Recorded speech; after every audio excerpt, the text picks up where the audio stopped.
नमस्कार साथियों, मैं रजत रस्तोगी आपका स्वागत करता हूं, अभिनंदन करता हूं अपने YouTube चैनल न्यू OCI पर। इतिहास की श्रृंखला में, आधुनिक इतिहास की श्रृंखला में आज हम लोग 8वीं क्लास करने जा रहे हैं। और 8वीं क्लास में इससे पहले की क्लासों के अंदर हमने जाना कि कौन कौन सी यूरोपीय कंपनियां भारत में आई, किस प्रकार से यूरोपीय कंपनियों ने भारत पर शासन किया, और शासन करने के बाद हमने देखा कि कौन कौन से क्रम थे यूरोपीय कंपनियों के। पुर्तगाल, ब्रिटिश, डच, फ्रेंच, ये कंपनियां जानी। फिर हमने जाना इन यूरोपीय कंपनियों में आपसी टकराहट के कारण क्या थे। आपसी टकराहट में जाना हमने ब्रिटिश और फ्रेंच के बीच में किस प्रकार से कर्नाटक युद्ध एक वैश्विक स्तर का युद्ध था, जो दो कंपनियों का युद्ध न होकर बल्कि दो शक्तियों का, दो साम्राज्यों का युद्ध था। उसके बाद हम लोगों ने जाना मैंने आप लोगों को कुछ 5 MCQ दिए थे। तो सबसे पहले हम लोग वो डिस्कस करते हैं। क्लास 8 शुरू करते हैं आज मेरे बच्चों। तो चलिए, सबसे पहला जो मेरा MCQ था वो दिया था मैंने, प्रश्न नंबर 1। 17वीं सदी के उत्तरार्ध में, 17वीं सदी के उत्तरार्ध में, आप लोग कल की क्लास के वो देख रहे हैं, उत्तरार्ध में भारत से निर्यात की जाने वाली प्रमुख वस्तु क्या थी। भारत से निर्यात की जाने वाली प्रमुख वस्तु क्या थी। तो मैंने आप लोगों को 4 विकल्प रखे थे। मसाले, सूती वस्त्र।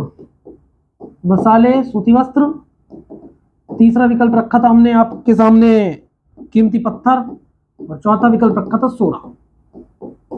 तो बच्चों, आप लोग, मुझे उम्मीद है कि आप लोग मसाले पर टिक करेंगे, लेकिन ये एक गलत उत्तर है। मैं आपकी जानकारी के लिए बता दूं, ये गलत इसलिए है क्योंकि 17वीं सदी के उत्तरार्ध में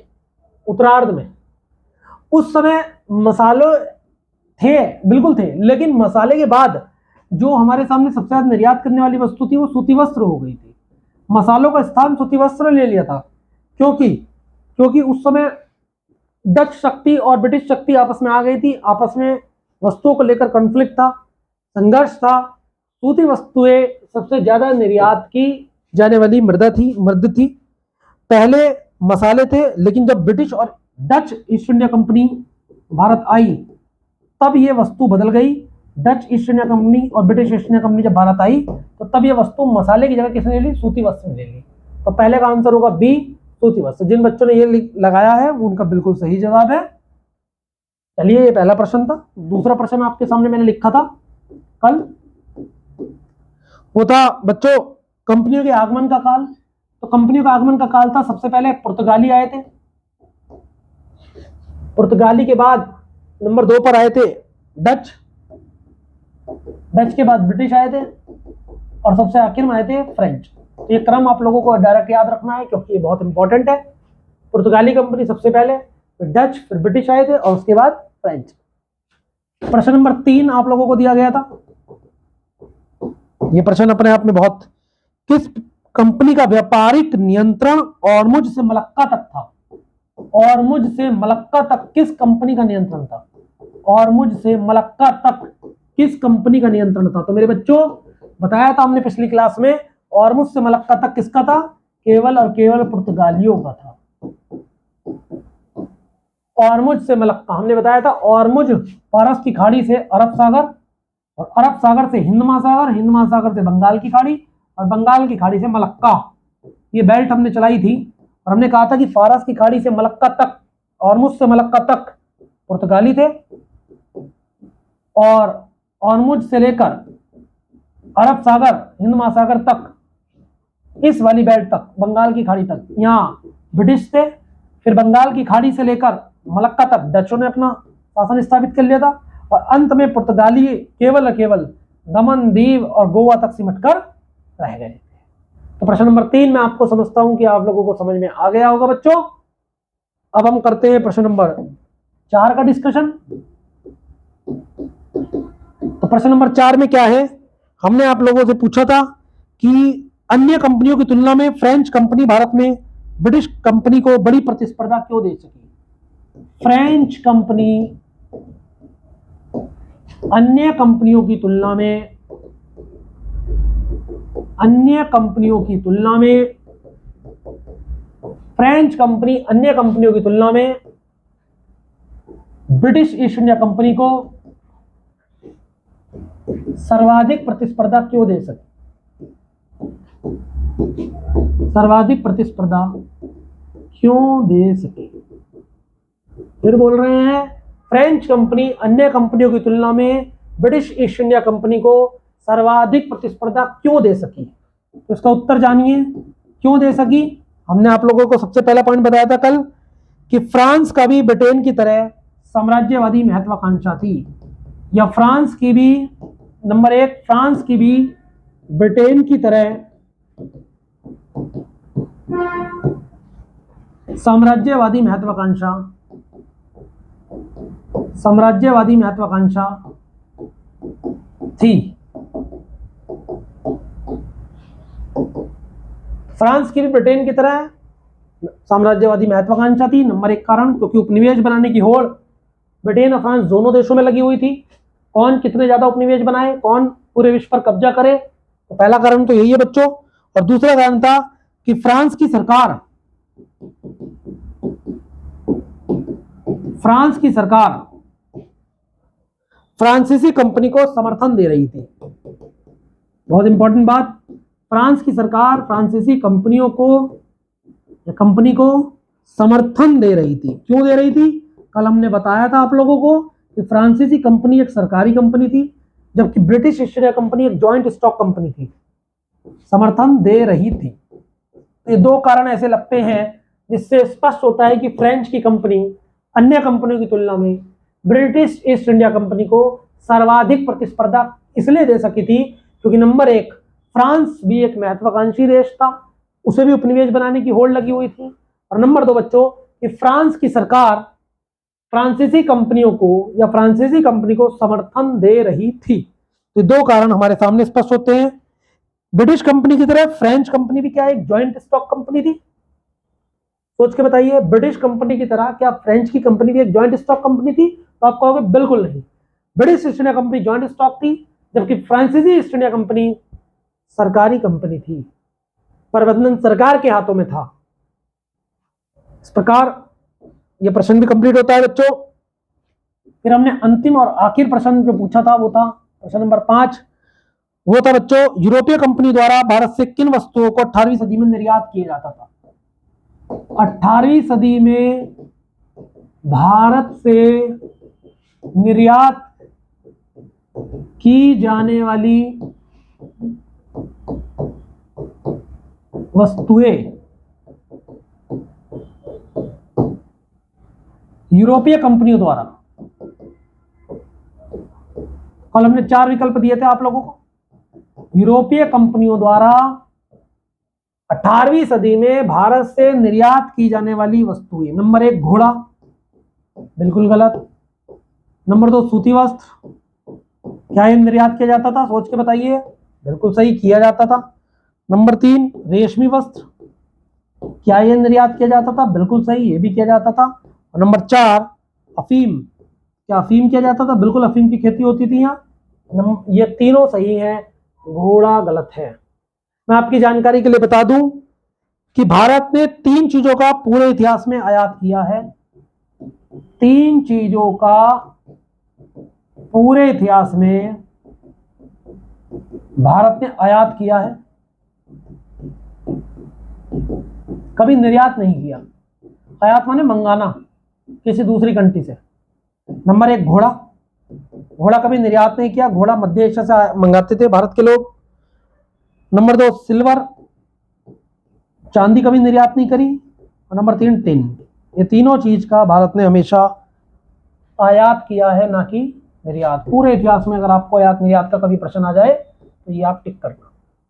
मेरे बच्चों, 5 के बाद में ये जानकारी मैंने आपको सप्लीमेंट में दी है, बर्दाश्त कीजिए बच्चों, आप इसे ग्रहण कीजिए, एक्सेप्ट कीजिए और याद रखिए। चलिए, ये 5 प्रश्न होने के बाद आज की क्लास के अगले 5 प्रश्न मैं आप लोगों के सम्मुख बोल रहा हूं, लिखेंगे आप लोग। सबसे पहला प्रश्न है, प्रश्न नंबर 1, भारत में पुर्तगालियों की नीति में सही कथन बताओ। भारत में पुर्तगालियों की नीति, ये नीतियों में सही कथन बताओ। पुर्तगालियों की नीति के सही कथन बताओ। नंबर 1, सामुद्रिक यानी कि समुद्र से रिलेटेड सामुद्रिक गतिविधियों पर नियंत्रण स्थापित करना। गतिविधियों पर नियंत्रण स्थापित करना नंबर 1 है, सामुद्रिक गतिविधियों पर नियंत्रण स्थापित करना। नंबर 2 है ईसाई धर्म को फैलाना। ईसाई धर्म को फैलाना, क्या ये पुर्तगालियों की नीतियों में सही कथन है? नंबर 3, सामुद्रिक डकैती करना। नंबर 4, भारतीय राज्यों के भूभाग पर कब्जा करना। भारतीय राज्यों के भूभाग पर कब्जा करना। बहुत प्यारा प्रश्न है बच्चों, आपको कंसेप्ट क्लियर हो जाएगा। क्या ये चारों सही है? क्या 1 और 2 सही हैं? क्या 1 2 3 सही हैं? क्या 1 2 3 4 या 2 3 4 सही है? ये आप लोगों को सोचना है कौन कौन से कथन इसमें सही है और कौन कौन से कथन इसमें गलत है। ये पहला प्रश्न है बच्चों, डिस्कस हम कल की क्लास में करेंगे इसमें। अगला प्रश्न है प्रश्न नंबर 2, किस कर्नाटक युद्ध में क्षेत्रीय उत्तराधिकार का युद्ध निहित था? बताया था हमने कल की क्लास में, पर आज फिर पूछ रहे हैं प्रश्न के रूप में आपसे। प्रथम कर्नाटक युद्ध, द्वितीय कर्नाटक युद्ध, तृतीय कर्नाटक युद्ध, या उपरोक्त में से कोई सा नहीं? आप लोग करना इसे, नहीं होता है तो आप लोगों को कल को डिस्कशन में आप लोगों को आ जाएगा, कॉन्सेप्ट क्लियर हो जाएगा। ये रोज डेली प्रश्न करते रहिए बच्चों, उत्तर देते रहिए कमेंट बॉक्स में। दूसरा प्रश्न ये है बच्चों, उतार लीजिए पॉज करके। प्रश्न नंबर 3,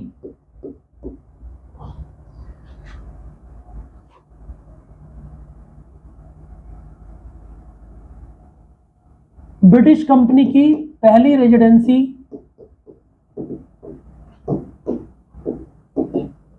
प्रथम रेजिडेंसी नहीं है ये, बल्कि प्रेसिडेंसी है बच्चों, गलत लिखा है। प्रथम प्रेसिडेंसी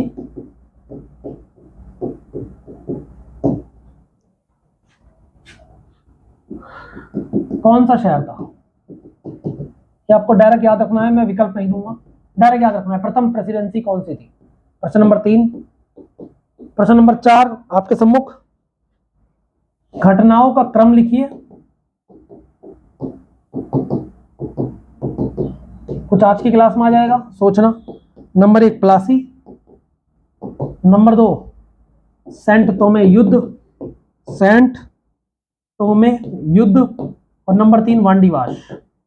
इनका क्रम लिखना है, सन लिखना है, इन घटनाओं से संबंधित जानकारी आप लोगों को पता हो। और प्रश्न नंबर 5, इसमें पहला कथन है ए, ईस्ट इंडिया कंपनी ने पूरब की ओर व्यापार पर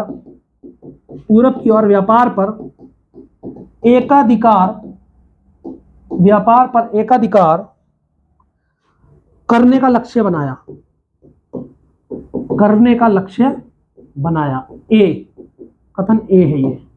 तो कथन आर, जिसे हम असर्शन रीजन वाले सवाल बोलते हैं, आर, वह मसाले के विपरीत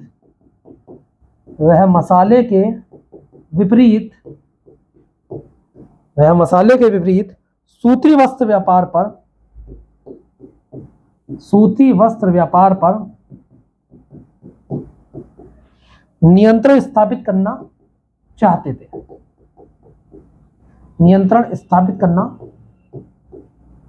करना चाहते थे। असर्शन रीजन के सवाल में आप लोगों को ऐसे पूछता है, इसमें 4 विकल्प होते हैं बच्चों, मैं विकल्प बता देता हूं आप लोगों को यहां क्लीन करके। नंबर 1 विकल्प है ए और आर दोनों सही हैं, तथा ए आर की तथा आर ए की सही व्याख्या करता है, सही व्याख्या करता है। अगला है बच्चों ए और आर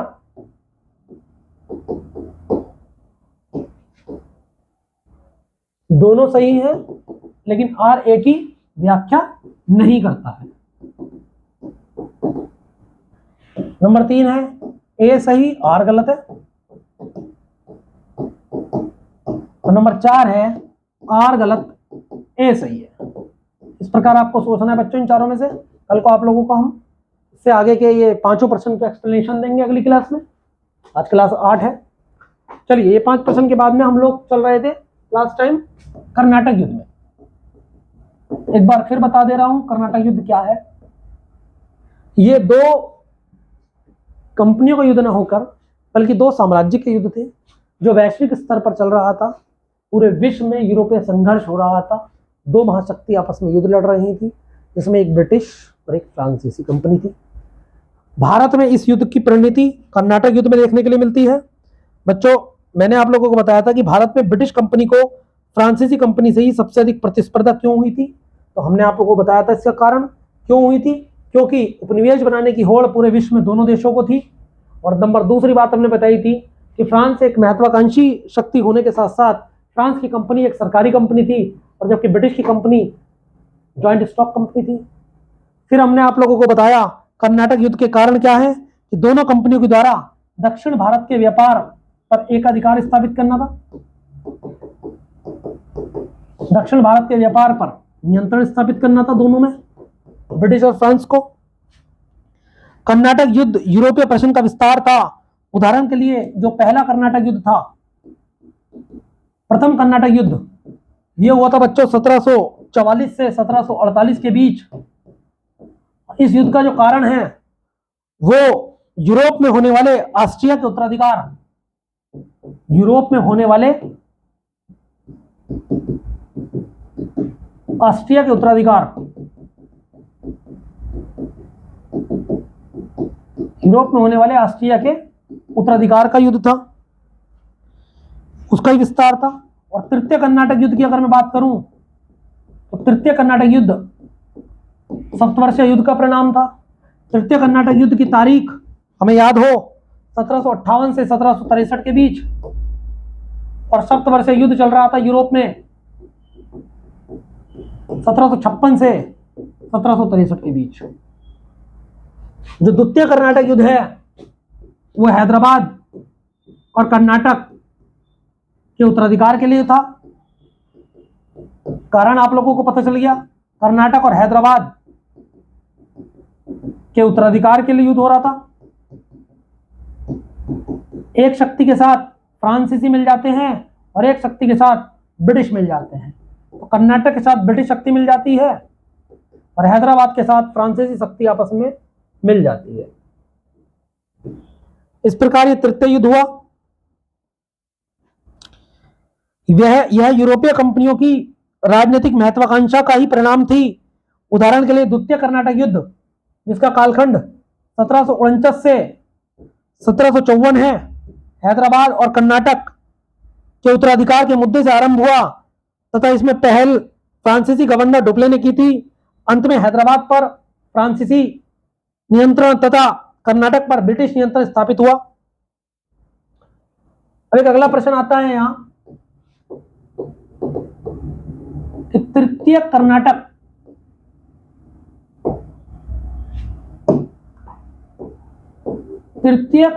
युद्ध ने, बहुत ध्यान समझिए, तृतीय कर्नाटक युद्ध में फ्रेंच कंपनी ही नहीं बल्कि फ्रेंच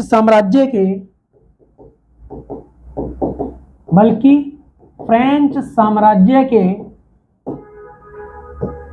बल्कि फ्रेंच साम्राज्य के भविष्य का भी निर्णय हो गया।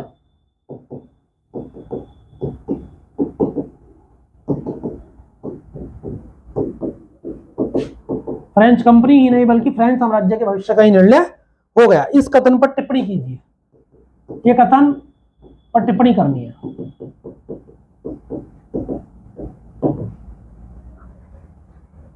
उत्तर, फ्रेंच कंपनी ही नहीं बल्कि फ्रेंच साम्राज्य का ही या फ्रेंच साम्राज्य के भविष्य का भी निर्णय हो गया। तृतीय कर्नाटक युद्ध कोई स्थानीय मुद्दे पर प्रारंभ नहीं हुआ था। ध्यान से सुनिए, तृतीय कर्नाटक युद्ध कोई स्थानीय मुद्दे पर प्रारंभ नहीं हुआ था,